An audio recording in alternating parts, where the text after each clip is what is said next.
Hello everyone. Today let's learn some dining table vocabulary in Urdu. This is a table.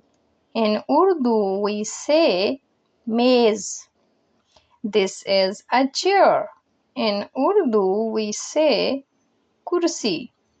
On the table we have a plate, a spoon, a fork, and a glass. We eat food from the plate and drink water from the glass. Can you name the items on your dining table in Urdu?